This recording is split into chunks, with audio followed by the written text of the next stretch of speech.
Hello, everyone. Good afternoon. We are very pleased to be joined today by Shannon O'Hara, the head of the strategy and coordination for OCHA in Afghanistan. She's on the screen. She's going to appear very soon. She's in Jalalabad, and she will brief you on the humanitarian response to the recent earthquakes in the country. Hi, Shannon. Can you hear us? You can go ahead, please. Hi, colleagues. It seems to be frozen. Can you hear us, Shannon?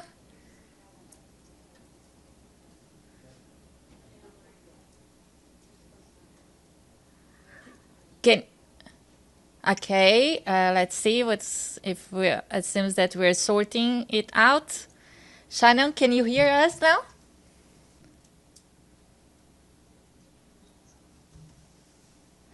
Can you? Okay. Seems that we have just to wait a few seconds. They're just restarting the screen. Sorry about that. Afghanistan and US. Okay, I think we have you now. You can please go ahead. Thanks so much for joining us here today. Thank you. Thank you.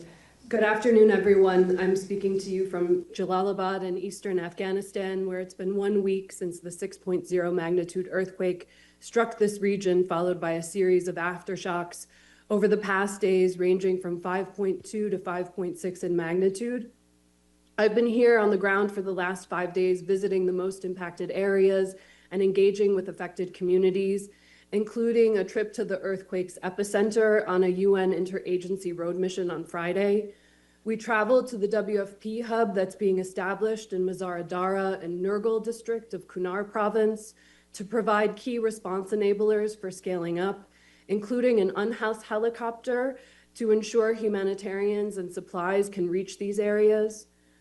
These areas are some of the most remote rural areas of the country. Even before the earthquake, these villages were difficult to reach. Now, with the earthquake, it takes extraordinary effort to get there. Our trip from Jalalabad of roughly 100 kilometers or 60 miles required more than 6.5 hours. The only road in and out is a narrow single-lane track carved into the mountainside. During our mission, the road was blocked by large rocks from landslides and many vehicles trying to get up and down the valley, including large trucks overloaded with humanitarian assistance rushing to get to the most affected areas. As we drove towards the epicenter, we saw families walking in the opposite direction, displaced, carrying what little they could. Many were still wearing the same clothes from the night of the earthquake. Mothers and fathers were carrying their children, some with fresh bandages covering their injuries. The devastation only got worse as we got closer. Entire villages had been destroyed. Search and rescue operations in the area had been concluded by Friday. However, when we reached Mazar-e, the smell of dead animals from the surrounding villages was overwhelming. We saw families whose lives had been shattered just within a few minutes. The earthquake had destroyed their homes, their farms, and their livelihoods, leaving them with absolutely nothing. The conditions on the ground there are dire. Some families are living in crowded tents, while many are sleeping under the open skies, exposed to rain and cold. There was no clean drinking water and no sanitation. With cholera endemic in the region and initial assessments indicating that 92% of these communities are practicing open defecation, the potential for a cholera outbreak is alarming. Scaling up WASH assistance, including clean water, soap, and latrines, is a top priority to prevent the worst outcomes. Today, I visited 3 IDP sites in Kunar district, meeting with affected communities and spending most of the day speaking with women and girls. Overall, the affected communities are struggling with basic survival. They urgently need water, tents, and food. Women in particular emphasize their need for water and adequate clothing, both for themselves and their children. These communities are devastated. Everyone I spoke with had lost multiple family members. Most of them are deeply traumatized and in need of psychosocial support. We also observed many malnourished mothers and young children. While nutrition screening and treatment services are ongoing in some sites, this needs to be urgently scaled up. In Afghanistan in recent years, women and girls have been pushed to the very margins of society and survival. We know from previous earthquakes and other crises that women and girls always bear the heaviest burden. This is why their needs must be central to our humanitarian response.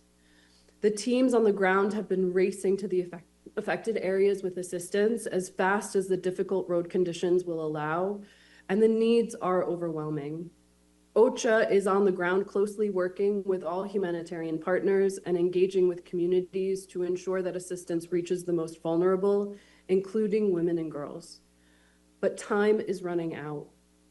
Any day, rainfall could cause flash floods in the valleys where the IDP sites have been established. Additional aftershocks could cause more severe landslides, cutting off access to communities still living near the epicenter. Also, at the end of October, the winter season will begin, and snow will cut off access to these mountain valleys. If we don't act now, these communities may not survive the coming winter. Additional funding is urgently needed. Without immediate support, the weeks ahead risk compounding this tragedy with preventable disease outbreaks, further displacement, and additional loss of life. While additional international support is coming in, flexibility and speed are critical. A response plan is being finalized and will be launched tomorrow to cover immediate life-saving needs. The Emergency Relief Coordinator has already released $5 million from the SURF, and the Afghanistan Humanitarian Fund will complement this with an allocation of another $5 million, but the scale of the devastation demands much, much more. Communities are asking for our collective support, not only to survive today, but to have the strength to rebuild their lives tomorrow. Thank you very much for the opportunity to speak with you today, and over to you in New York. Thank you so much, Shannon O'Hara. Edie, please go ahead. Thank you very much on behalf of the United Nations Correspondents Association for doing this briefing. My name is Edith Lederer from the Associated Press. I have a couple of follow-up questions. First, you said that a number of villages have been destroyed. Is there actually any number of how many villages and how many people are displaced? And secondly, can you tell us what kind of cooperation you've gotten from the Taliban in the search and rescue and immediate aftermath issues related to the quake? And thirdly, there have been reports that when the rescue teams came in, that men and some children, males, got rescued and that women and girls got left behind. Can you confirm that that's happened, and has it been reversed by now? Thank you. Please go ahead, Shannon. Thank you so much for these questions. In terms of the number of villages that have been destroyed and the number of families that have been displaced, assessments are ongoing. So we've been trying to reach the most affected areas with assessment teams first. That being said, out of the 411 villages that have been affected by the earthquake, we've only been able to assess 49 at this point.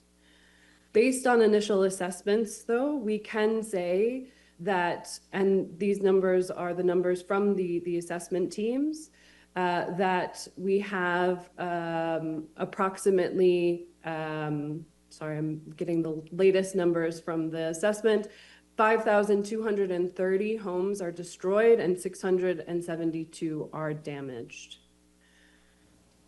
in Laghman province. In,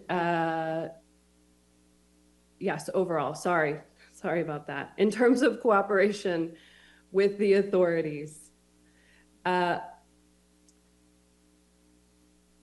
humanitarian coordination and partners report an enabling environment that's provided by the de facto authorities without major obstruction of humanitarian operations. The DFA, or the de facto authorities, have mostly led on search and rescue operations and road clearing with heavy machinery. And today, ANDMA, the Afghanistan National Disaster Management Authority, announced an end to its search and rescue operations. In terms of the reports of issues with the search and rescue operations, the women and that I've spoken to in my 5 days here have not reported any incidents to me that they were aware of. So I cannot confirm or deny these reports. Thank you. Just a quick follow-up. You said that 49 villages out of 411 have been assessed.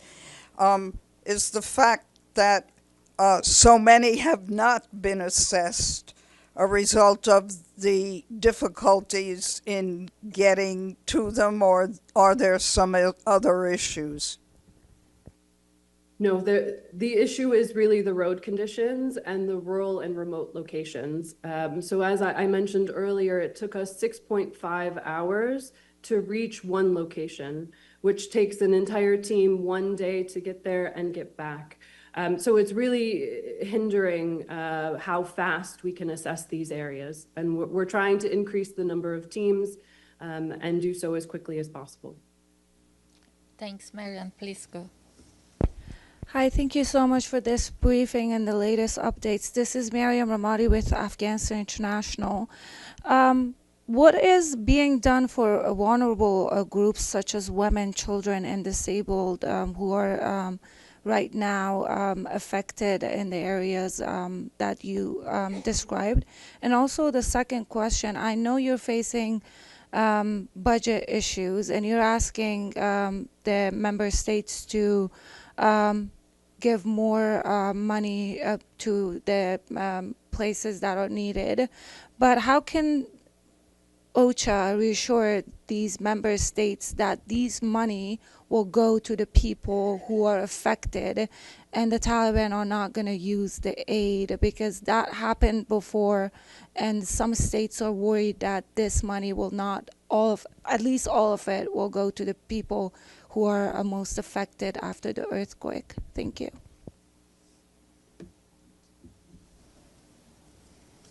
Thanks so much. In terms of reaching the most vulnerable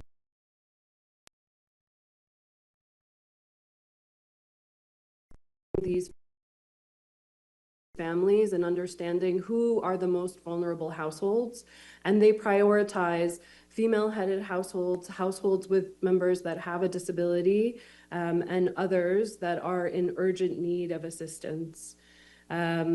So in terms of also we're ensuring that women are represented in health teams, and more women aid workers are supporting distributions along with nutrition, psychosocial, and other counseling services to increase the number of women that are participating in the humanitarian response. However, due to these remote areas and difficult journeys, including journeys by foot, so often teams will have to drive 6 hours and then walk 2 to 3 hours by foot. Fewer women were joining in the initial response efforts, but partners are increasing the number of women staff sent to these affected areas. Thanks. Thank you.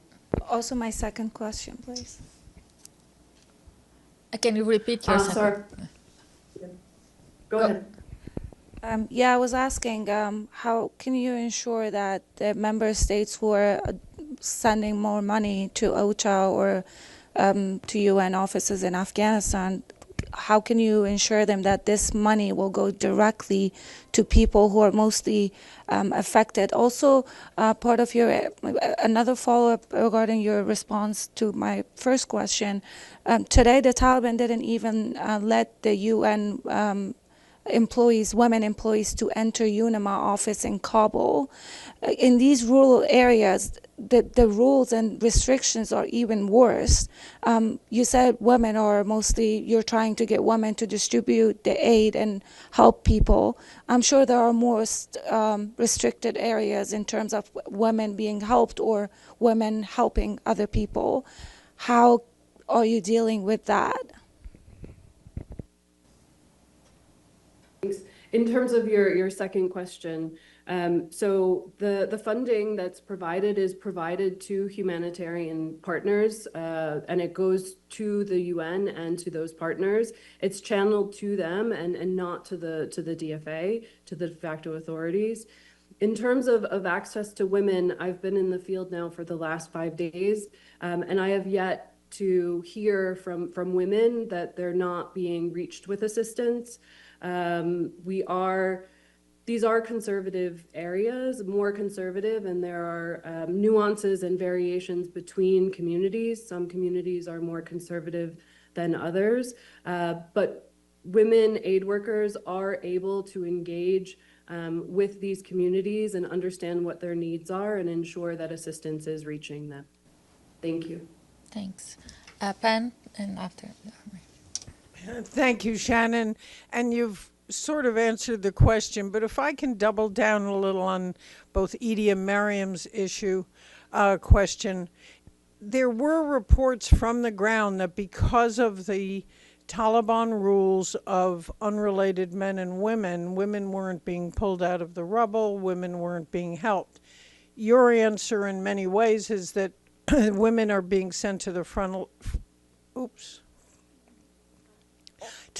lines to resolve this. What is the workaround that OCHA is doing to make sure women may not be reporting it to you, but it's happening at the rescue sites? What is OCHA doing to be able to resolve that, and how many women are being sent as aid workers? Thanks.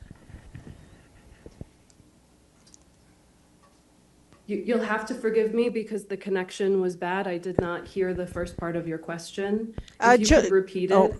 It's a similar one to Edie and Mariam, which was follow up on what is OCHA able to do to work around the restrictions of the Taliban on unrelated men and women, and we've seen reports from the ground about women not being pulled out of the rubble because of this.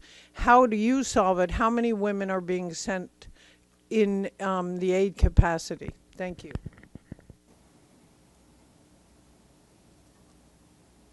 So we don't have the exact figures. The numbers are constantly changing. And as I noted, we're making concerted efforts to scale up the number of female humanitarian aid workers that are involved in this response.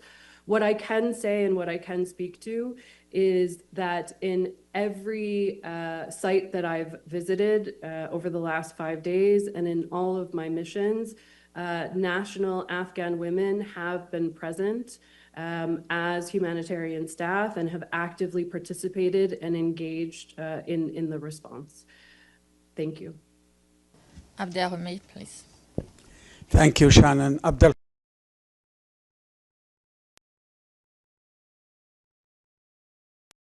Rescue teams arriving from the neighboring countries like Pakistan, China, maybe Russia, or any other country.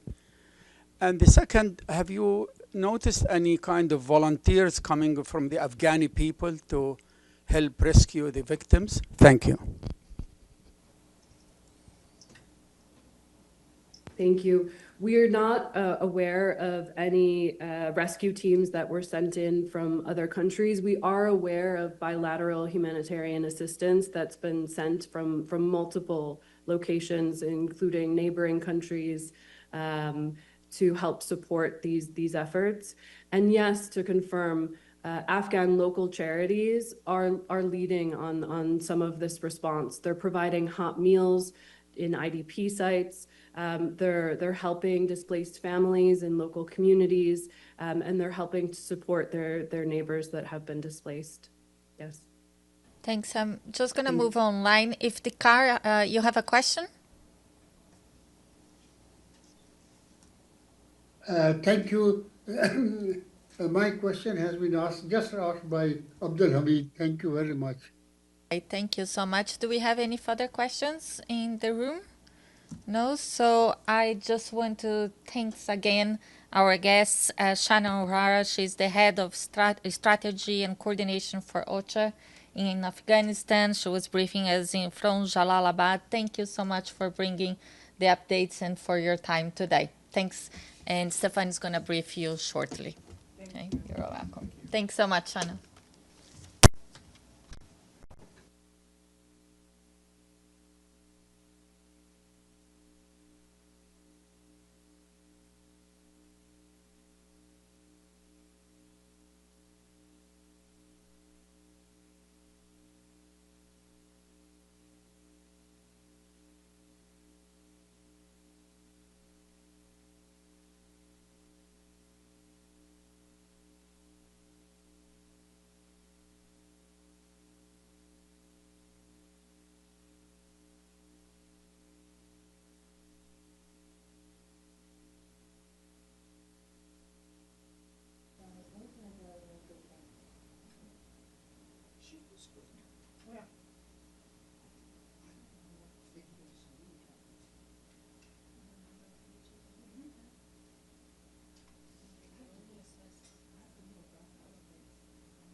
Happiest of Mondays, people. Happy Monday. Tomorrow's going to be a busy day. I'm warning you. All right, so a couple programming notes for tomorrow.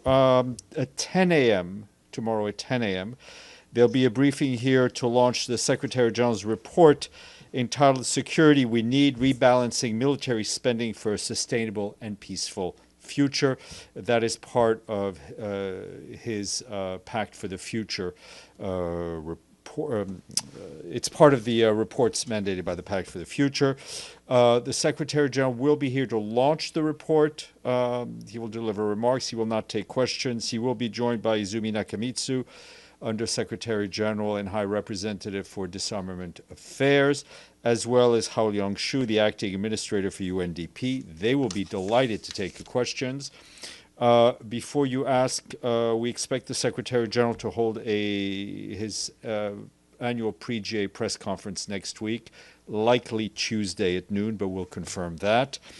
Going back to tomorrow at noon, the incoming President of the General Assembly, Annalena Baerbock, will speak to you at the GA stakeout after her swearing in.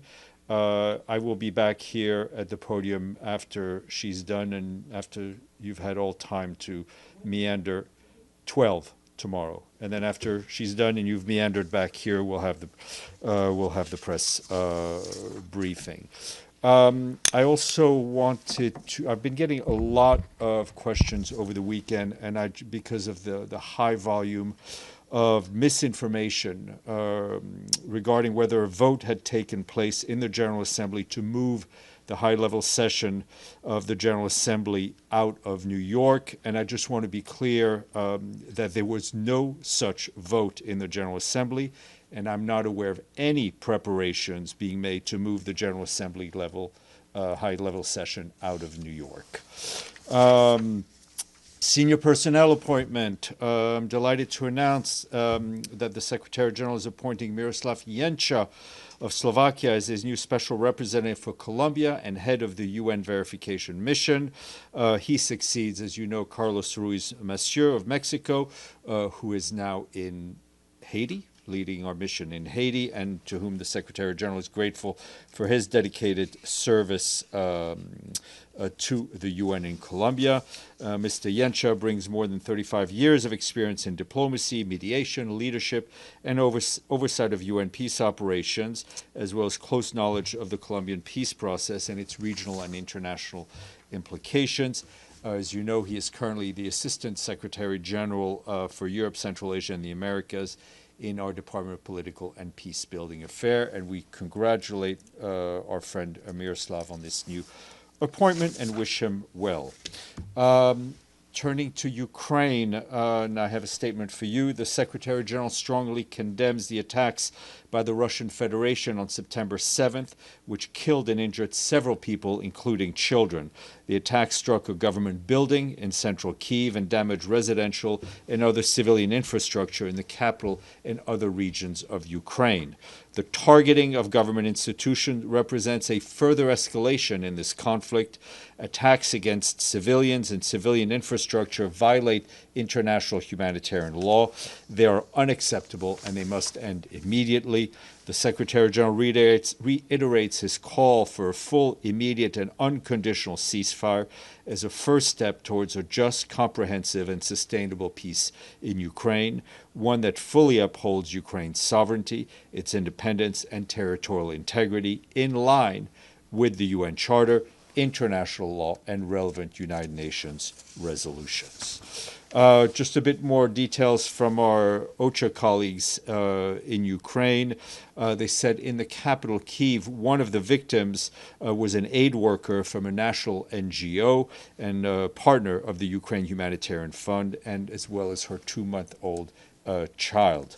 Our humanitarian colleagues tell us that casualties were also reported in the cities of Zaporizhzhia, Odessa, Chernihiv, Kharkiv, Kremenchuk, Kryvyi Rih, and Kherson. Strikes also targeted energy infrastructure, disrupting power and water supplies ahead of the winter season. Repair crews are working to restore services, though temporary outages remain. Meanwhile, support to frontline communities continues. On September 5th, we, along with our partners, delivered aid, including medical kits and hygiene supplies, to some 1,000 people in several villages in the Donetsk region. This was the 10th convoy to that region this year. Turning to the situation in Gaza, hostilities are continuing to kill and injure people over the weekend. In just the past 24 hours, the Ministry of Health in Gaza reported 67 deaths and 320 injuries. This brings the total toll of people killed since the end of the ceasefire in mid-March to almost 12,000. That's what the local health ministry is telling us. We, of course, continue to condemn the killings of civilians. Amid the ongoing offensive in Gaza, the Israeli military has issued more orders over the past days of people to leave specific buildings in areas within Gaza City, warning of imminent attacks. Meanwhile, over the past 2 days, at least one partner organization has been hit in Gaza City, killing several people, including at least one aid worker and one child. Our colleagues reminds us that over 80% of Gaza is either under displacement orders or within militarized areas designated by Israel. With the Israeli military instructing people to move from parts of Gaza City southward, OCHA warns that people are in dire need of food, they're in dire need of water, and they're, of course, in dire need of shelter items. Meanwhile, humanitarians were able to support the entry of a limited number of tents in the past week. Much more is needed to support more than hundreds of thousands of people in all parts of the Gaza Strip, north and south alike, as many are repeatedly displaced. You will have seen that over the weekend, our Undersecretary General for Humanitarian Affairs, Tom Fletcher, issued a statement demanding urgent action to halt the spread of famine and suffering in Gaza, warning that there is a narrow window until the end of September to prevent famine from expanding to Deir al-Balah and Khan Yunis, and that this window is closing fast. Since the confirmation of famine in Gaza Governorate, the Ministry of Health reports that more than 100 people, a quarter of them children, have died from starvation and malnutrition across the Gaza Strip. Meanwhile, in most areas, the Israeli authorities continue to require any movement of humanitarian personnel to be coordinated with them in advance. Yesterday, 11 out of 24 missions requiring coordination were facilitated. That included the collection of fuel from Karim Shalom crossing and the transfer of fuel supplies to the north. 3 missions were denied. Another 4 missions had to be canceled by the organizers. Although the remaining 6 missions were impeded, humanitarians were nevertheless able to distribute water to the north, collect food cargo from Karim Shalom, Karim Abu Salam, a crossing, as well as Zikim. The World Health Organization, for its part, has received more than 570 wheelchairs to distribute to hospitals and partners across the Gaza Strip. Those include 260 wheelchairs specifically designed for children. And earlier today, you saw that we issued a statement in which the Secretary General strongly condemned the terror attack on a bus in Jerusalem, in which at least 6 people were killed and many others injured.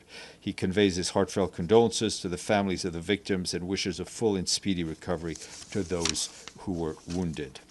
Turning to Haiti, Tom Fletcher again, our emergency relief coordinator, has arrived in the capital, Port-au-Prince. Mr. Fletcher will meet communities, frontline responders, partners, as well as Haitian authorities. In a social media post, he warned that needs are soaring at a time where funding is at historic lows, stressing that we must try to protect lives and restore hope. You may recall that Haiti's humanitarian appeal has received less than 12% of the needed $908 million to respond to the great needs and just to plainly save lives. This is in a country where almost 6 million people, half of the country's population, are in vital need of aid this year. A similar number of people are facing high levels of food insecurity, while more than 8,400 Haitians are already enduring famine-like conditions. Over 1.3 million people are internally displaced in Haiti, the highest number ever recorded in that country, and that is due to violence and insecurity. Many of those who fled their homes are now living in extremely dire conditions. Turning to the African continent and the Democratic Republic of the Congo, where Jean-Pierre Lacroix, our head of peace operations, just concluded a visit to the country. Between the 3rd of September and yesterday, he visited Kinshasa, but also went to the east, to Bunia, Fataki, and Beni. In Kinshasa, Mr. Lacroix met with President Felix Tshisekedi, with the Prime Minister, members of the government, and opposition leaders, conveying the continued commitment to supporting the peace and stability in the DRC from the United Nations. Mr. Lacroix emphasized that hundreds of thousands of Congolese people, including displaced persons, rely on UN peacekeeping mission for daily protection, particularly in the areas of Fataki and Beni in North Kivu, where joint operations with the Congolese armed forces are continuing against local armed groups. He highlighted the importance of international diplomatic efforts, including the Washington-Doha processes, and called for intensified engagement to achieve tangible results, such as a ceasefire and reduce violence. Mr. Lacroix reiterated our readiness to support the implementation of Security Council Resolution 2773. Also cautioned about the severe financial challenges confronting UN peacekeeping, urging member states to contribute the necessary resources to enable peacekeeping mission in the DRC and elsewhere to fulfill their mandates. Turning to Yemen, our colleague Hans Grunberg, our special envoy for Yemen, met today in Saudi Arabia with a number of ambassadors accredited to Yemen, including representatives of the 5 permanent members of the Security Council and other diplomatic missions. In his meetings, he noted with concern that following a new wave of arrests that took place last week, now more than 40 UN personnel are being arbitrarily detained by Ansarallah, as well as expressing concern about the forced entry of UN premises and seizure of UN property by Ansarallah. We strongly condemn these actions and renew our call for the immediate and unconditional release of all personnel arbitrarily detained, including the 23 other UN colleagues held for years, some since 2021, together with personnel from national, international NGOs, civil societies, and various diplomatic missions. Mr. Grunberg also expressed concern about the ongoing hostilities between the Houthi de facto authorities Ansarallah and Israel. He emphasized the need for international and regional unity to prevent further escalation and help advance the peace process in Yemen. And I was asked by some of you for a reaction regarding the missiles launched by the Houthis on Israel. And I can tell you that we know with grave concern the continued Houthi attacks targeting Israel, including a drone attack that reportedly struck Ramon Airport on September 7th. We call for a halt to these attacks. Any additional military escalation could make regional tensions even worse and further destabilize Yemen and the broader region. We emphasize that international law, including international humanitarian law, is applicable, must be respected by all parties at all times. And moving to Sudan, following the landslide that struck the Tarsin village in South Darfur State on 31st August, relief efforts are ongoing in the area. Today, the Office of the Coordination of Humanitarian Affairs tells us that we and our partners have so far assisted at least 1,000 people impacted by this disaster. Between last Thursday and today, an interagency assessment and response mission made up of a dozen of local and international NGOs, UN agencies delivered food and other critical items, as well as healthcare and protection services. At some point this week, our humanitarian colleagues and their partners will discuss the mission's findings, the needs in the areas, and how to scale up the response. Meanwhile, across the country, the current floods are deepening humanitarian needs as thousands of families seek urgent support and shelter. Over the weekend, flooding in Wadi Shahir village in the southeastern state of Gedaref displaced some 2,500 people and destroyed 500 houses. That's what the IOM is telling us. They tell us also that hundreds of others were displaced by flooding last week in parts of Red Sea State, which is obviously in the eastern part of the country, as well as South Darfur in the west. These successive humanitarian crises occur amidst ongoing fighting in Sudan, and I can tell you that we're deeply alarmed by the findings of the independent international fact-finding mission for Sudan released on Friday. The report documents large-scale atrocities committed by both the Rapid Support Forces and the Sudanese Armed Forces. It points to deliberate attacks on civilians and widespread destruction of critical infrastructure, including hospitals, markets, water systems, and displacement camps. The fighting also underscores the urgent need for accountability and protection of civilians amid the ongoing conflict. Once again, we call for an immediate cessation of hostilities, unimpeded humanitarian access, and steps to ensure the protection of civilians, increase international support to meet soaring needs across the country. Sudan is not the only country being hit by floods. In Pakistan, where our humanitarian colleagues are working hand in hand with the government. Yesterday, Tom Fletcher, our emergency relief coordinator, allocated $5 million from the UN Central Emergency Response Fund to support the response to the floods that continue to hit and devastate many parts of Pakistan. This complements the $600,000 already allocated from Asia Pacific and Regional Fund, as well as the $250,000 allocated from the Pakistan country-based pool fund for local NGOs. The funds will support cash transfers, health, water and sanitation, shelter and food, among other urgent needs. OCHA says that many villages remain submerged, with some reports of water depths up to 10 meters, delaying, obviously, humanitarian access and our ability to assess the situation. The priority needs include sanitation, hygiene, health, shelter, food, and water. Our partners working in health have also expressed concern over a rise in waterborne diseases in many parts. We are working to support the government-led response, and OCHA has deployed staff to affected areas in Punjab to support the coordination efforts. While these new funds will enable life-saving aid, existing resources are nearly exhausted and urgent additional funding is critically needed. Almost done. Wanted to flag a couple of salient points from Volker Turk's presentation of his global update at the opening of the 60th Human Rights 60th session of the Human Rights Council in Geneva. He said that human rights are the solid foundation of flourishing societies. They are a beacon of hope in search for a better world and reject violence, conflict, brutality, and injustice. And yet, disturbing trends that undercut our rights are gaining ground across the world. Pro-war propaganda is everywhere, and the glorification of violence is coupled with a troubling erosion of international law. Around the world, Mr. Turk said the long-established rules of war are being shredded. with virtually no accountability. He called for a cross-regional movement to defend the international system and told member states he hopes to work with them on a new initiative to strengthen human rights ecosystems and join the dots between abuses and violations and crisis prevention. I would urge you to read his full remarks. Speaking of reading, today is International Literacy Day. Exactly. You can practice your reading Volker's speech. It is celebrated this year under the theme of promoting literacy in the digital era.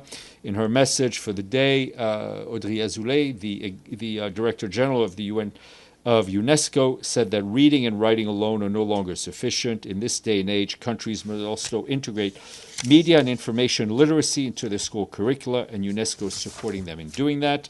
Lastly, we have a new resident coordinator in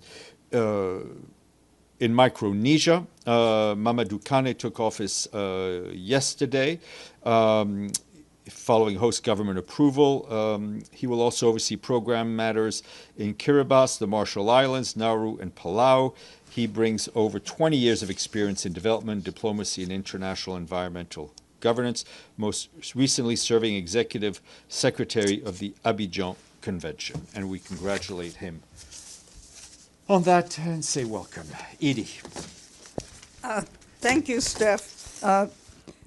Two questions. First, on the number of UN personnel being held by the Houthis, it looks like there were still 19 of the latest arrests, and does that mean that the international staffer has still not been released as you hoped? That is very much correct, unfortunately.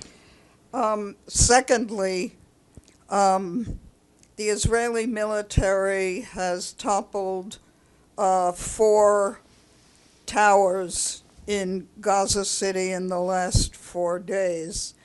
Does the Secretary General have any comment on that destruction of buildings? Well, I mean, as I said, we've highlighted the continuing fighting, the continuing destruction in Gaza City, and it is going, I guess, in the direction that is opposite to the one we want to go see, and which is a ceasefire, which is humanitarian aid going in, which is hostages being released, and a return to what we had at minimum during the ceasefire. Pam. Thank you, Steph. On your early clarification of who's coming and who's not on the Palestinian delegation, well, just that it's not. No, what I was, just to be clear, there were reports over the internet over the last 3 or 4 days. Let me just because this needs to be clear to everyone. There were reports on fake news sites over the internet saying that a vote had taken place in the General Assembly, saying that the session would be moved outside of New York. That is wrong. There was no vote in the General Assembly, to the point where delegations, journalists from serious organizations like yours were calling us to confirm that there'd been a vote. So I just want to be clear, there was no vote. I'm not aware of any plan afoot to move the GA session. All right. So on that note, thank you for the clarification. The new provisional list is out, and it still has Mahmoud Abbas, the Palestinian president, coming on the 25th. Does that indicate that there has been no clarification on his visa to you or the PGA? There's been no, as far as I know, there's been no change in the visa situation for the Palestinian delegation, despite, I know, our outreach and the outreach of others. In other words, as far as the UN is concerned, he is coming. He is listed on the speakers list. Okay. Okay. Okay. It is not for me to confirm the travels of any heads of delegations. Understood. And on that front, if for any reason his visa is granted for the 25th, meaning he would speak at the General Assembly high-level debate, but not at the two-state solution, which has happened in the past, what would your reaction and the Secretariat reaction be? Well, I'm not going to speculate what our reactions will be. I can tell you that right now, as far as we know, there's no change in the position of the host country, which means there's no change in the fact they've said they would not give him and his delegation a visa. I think we were very clear on expressing our concern about that decision, which we feel goes against the host country treaty.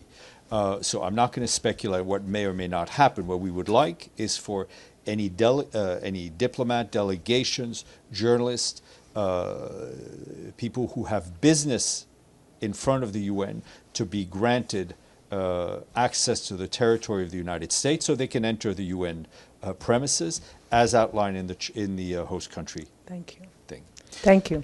Abdelhamid and then Ms. Saloumeh. Thank you, Steph. I have a few questions. First, I want to correct the number Edie presented in her question.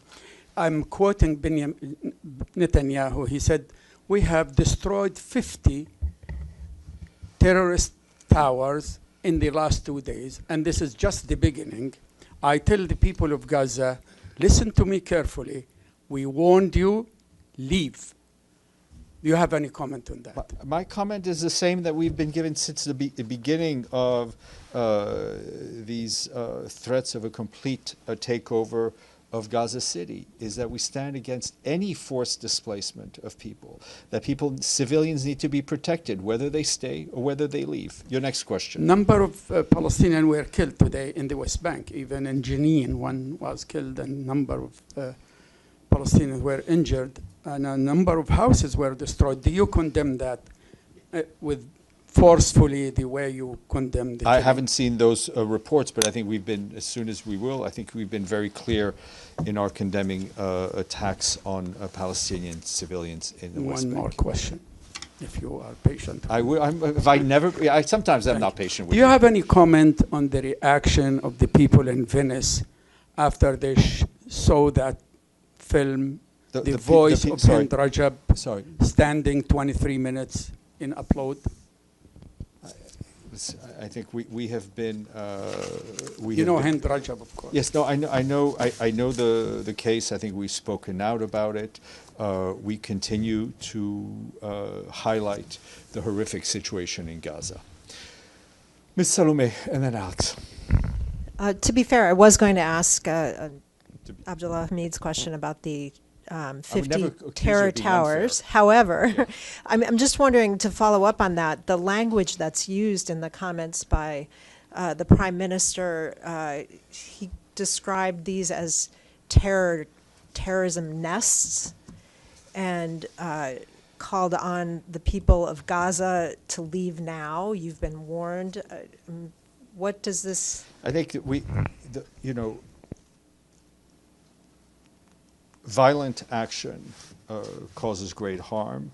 Violent rhetoric also has a potential to cause great harm. And I would also refer you to Mr. Turk's comments on the situation in Gaza in his remarks. Alex.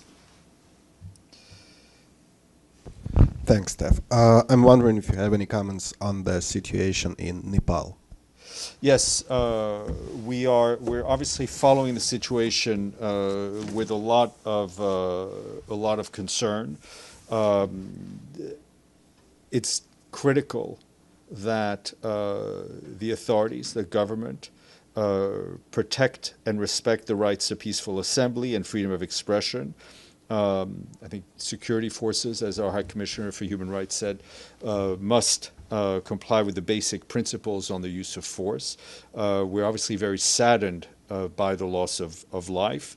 Nepal enjoys, I think, a very vibrant democracy, an active civic space. And I think it's important that the government and those who are demonstrating meet and try to move on and discuss the issues in a peaceful manner. You may. Do you have any personnel on the ground? We have a country team on the ground. I'm not aware of any UN staff being directly impacted by the demonstrations. Thank you. All right, any questions online? And I'll come back to the floor.